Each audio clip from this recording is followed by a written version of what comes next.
Assalamualaikum warahmatullahi wabarakatuh. Perkenalkan, kami dari kelompok 3. Kami akan menjelaskan hakikat manusia dalam Islam.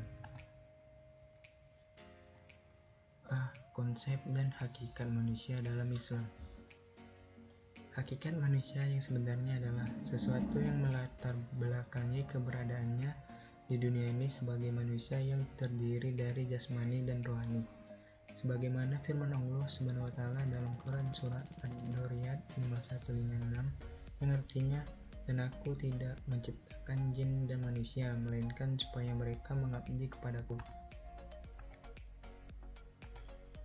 Ada 3 konsep hakikat hidup manusia, yaitu sebagai berikut.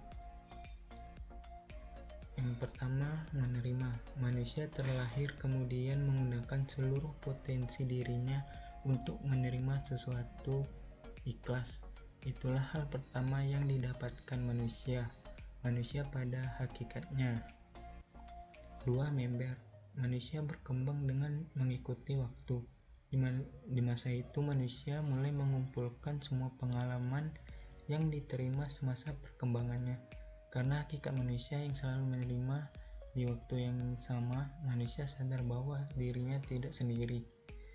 Di saat aku memberikan senyuman karena kebaikan, di waktu yang sama aku akan berjumpa dengan banyak senyuman manusia pada hakikatnya. 3. Berbagi. Terakhir, dengan kedua hakikat tersebut secara tidak langsung manusia selalu berbagi. Kehidupan ada karena menerima dan ada yang memberi secara sadar. Setiap waktu manusia selalu menerima dan memberi. Manusia menggunakan seluruh potensinya untuk menerima, dan di saat yang sama manusia memberikan seluruh potensinya untuk kelangsungan hidup. Kesimpulan, di saat aku menggabungkan ketiga hakikat dasar, aku akan berjumpa dengan satu kata yang selalu melekat pada tiap hakikat dasar. Kata itu adalah ikhlas. Sederhana.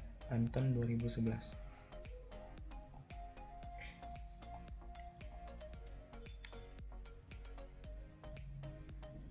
Berikut perincian dari kehidupan manusia dalam Islam sebagai makhluk yang istimewa. Pertama, manusia adalah makhluk yang mempunyai keterbatasan, walaupun manusia adalah makhluk mulia. 2. Manusia adalah makhluk yang bertanggung jawab. 3. Manusia adalah makhluk yang memiliki kebebasan dalam hidup.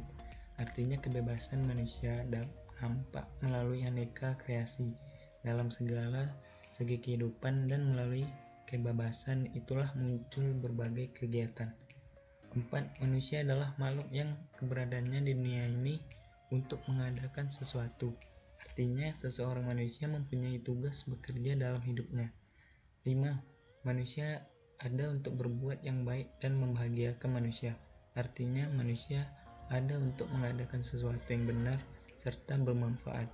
Dari sanalah muncul segala bentuk karya manusia meliputi kreativitas dan dinamika di dalam kehidupannya. Pandangan ilmu sosiologi manusia adalah yaitu animal sosial atau binatang yang bermasyarakat menurut Aristoteles ilmu politika. Yang kedua, animal politik, binatang hidup berpolitik. Yang ketiga, animal ekonomi, binatang yang terus berusaha memperoleh kemakmuran material. Menerapkan secara nyata norma, nilai, dan kaidah masyarakat dalam kehidupan sehari-hari mempunyai beberapa alasan, antara lain: 1. Untuk kepentingan dirinya sendiri sebagai individu. 2. Untuk kepentingan stabilitas kehidupan masyarakat itu sendiri. Manusia menurut pandangan filsafat manusia adalah animal symbolisium. 1. Manusia seutuhnya animal symbolisium. 2. Hewan yang mempunyai kemampuan menggunakan simbol-simbol untuk menyatakan pikiran sebagai milik manusia yang unik. 3. Animal rationa, hewan yang mempunyai kemampuan untuk menggunakan simbol-simbol untuk mengkomunikasikan pikiran. 4. Animal sosial, hewan yang mempunyai kemampuan menggunakan simbol-simbol untuk menalar dan menyadari sebagai pribadi yang menalar. 5. Hewan yang mempunyai kemampuan menggunakan simbol-simbol untuk mengkombinasikan unsur-unsur yang menghasilkan sesuatu yang kreatif.